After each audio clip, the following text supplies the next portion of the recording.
was announced last week that Aidan Flint, your colossal centre-half, had signed a new contract, an 18-month contract. How pleased were you with that? Well, delighted. Well, when he came in the summer, he was sort of after a 2-year, and we're saying that we usually put these things in where it's triggered with a certain number of games over the course of the season. Well, he reached that point, I think, before Christmas, having played nearly every game. So he's earned that, and I think everyone's delighted he'll be here for the next 18 months. And it's got the option of a further year, which seems customary here. Yeah, it is. Yeah, providing on certain things, certain targets to be hit.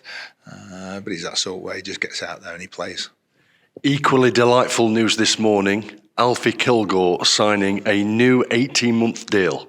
Yeah, well, Alfie was actually up in the summer, and I think we had an option on him. Or it was a similar sort of scenario where it was on games, which obviously he's not going to play this season. But having spent most of this season getting him getting fit and everything, then we want him available for next season and with us. It seemed sort of daft business really for him to get fit and then walk away in the summer, or to give him that option to do that. So looking forward to seeing him back pre-season. You must have been so pleased, because it must have been an unnerving time for him. Yeah, and I think it's good. I think it's morally right when you've been injured, or players been injured playing for the club and out there, then I think it's only right that we look after the player. And I know the owners are very keen on that side of it as well, to make sure that they're looked after when they get injured in the duty of playing for the club. Elsewhere, how's your search for a striker going?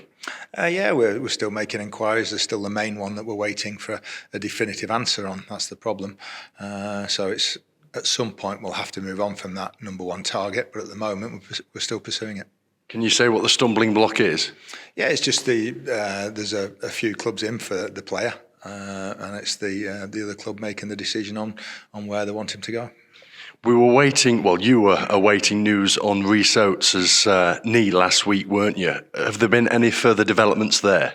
Yeah, he's had scans and so on, and specialists, and he's actually going in for an operation tomorrow, which will see him out for the next probably 9 months. I mean, it goes without saying that's a hammer blow, isn't it? Yeah, devastating for Rhys first of all, always is, and then for us, we miss him every time he's not available on the bench or starting. We miss that sort of player, and it's very difficult to go and replace them. So it was a bit of an innocuous one against Stockport, where he's just awkwardly and fallen awkwardly, and that's the third major long-term one in the last 12 months, which is, I think, higher than average. He was another player who was starting to hit some really good form, it seemed. Yeah, and scoring goals, making goals and everything, and just being that threat that he is. So he's going to be a big miss, not just for the rest of this season, but the start of next season as well. Does that affect your thinking in the transfer market? Will you be looking to replace him as well? Well, just a one striker, I think, will be enough, a good one. We've got 19, 20 games left or whatever. So I think if it was any more than that, if we're looking at 30 odd games left, then we would need a bit more. But despite one or two going down with injuries, I think with Lucas, with Swanee, if we can get one in, we've got Davis to go up there as well. Jordan can also do it as well. So I think we're okay with one. If two came up, then we'd certainly look at it. But one very good one is what we need.